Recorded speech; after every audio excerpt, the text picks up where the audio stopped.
Gujarat ST વિભાગ દ્વારા અમરેલીમાં 19 નવી બસ આવતા રાજ્ય સરકારના પ્રધાન કૌશિકભાઈ વેકરિયાએ લોકાર્પણ કરી લીલી ઝંડી આપી શહેરમાં એસટી બસમાં આગેવાનો સાથે મુસાફરી કરી હતી। ગુજરાતમાં એસટી વિભાગ દ્વારા ખખડધજ એસટી બસ હવે દૂર કરી મુસાફરો માટે નવી સારી સુવિધા મળે તે માટે સરકાર દ્વારા સતત એસટી બસો ફાળવવામાં આવી રહી છે। અમરેલી જિલ્લામાં અગાઉ 24 એસટી બસ ફાળવવામાં આવી હતી અને આજે 19 એસટી બસ ફાળવવામાં આવી હતી। રાજ્ય સરકારના મંત્રી કૌશિકભાઈ વેકરિયાના હસ્તે 19 નવી એસટી બસના લોકાર્પણ કરી લીલી ઝંડી આપવામાં આવી હતી। સ્થાનિક ભારતીય જનતા પાર્ટીના હોદ્દેદારો આગેવાનો મોટી સંખ્યામાં ઉપસ્થિત રહ્યા હતા। મંત્રી કૌશિકભાઈ વેકરિયા પ્રથમ નવી બસમાં મુસાફરી કરી હતી। શહેરમાં બસમાં બેસી આગેવાનો સાથે મુસાફરી કરતા પણ જોવા મળ્યા હતા। રાજ્ય સરકારનો આભાર વ્યક્ત કર્યો હતો।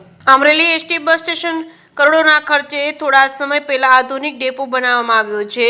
સરકાર દ્વારા હવે નવી એસટી બસ ફાળવવામાં આવી રહી છે।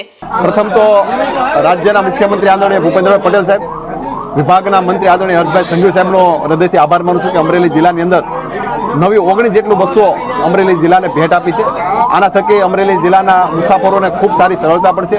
અલગ અલગ નવા રૂટો પણ ચાલુ થશે અને જેથી કરીને દરેક મુસાફરો સારી રીતે મુસાફરી કરી શકે એ પ્રકારની રાજ્ય સરકાર દ્વારા ખૂબ સુંદર વ્યવસ્થા કરવામાં આવી છે। એ બદલ આદરણીય હર્ષભાઈ સંઘવી સાહેબ, આદરણીય મુખ્યમંત્રી ભૂપેન્દ્રભાઈ પટેલ સાહેબનો હું હૃદયથી આભાર માનું છું। અને જે રીતે સુવિધામાં વધારો દિન પ્રતિદિન સરકાર દ્વારા એસટીમાં ખૂબ સારી રીતે સુવિધાઓ આપવામાં આવી રહી છે।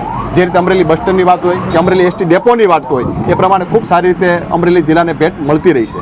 બીટી પટેલ, વિભાગીય નિયામક એસટી અમરેલી।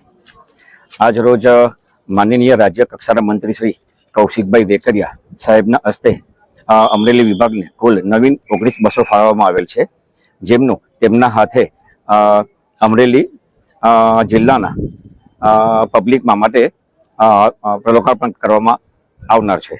કેટલી બસોનું લોકાર્પણ? કુલ 19 બસોનું લોકાર્પણ છે। અગાઉ બસોનું લોકાર્પણ થયું? અગાઉ 24 બસો લોકાર્પણ કરવામાં આવેલ છે।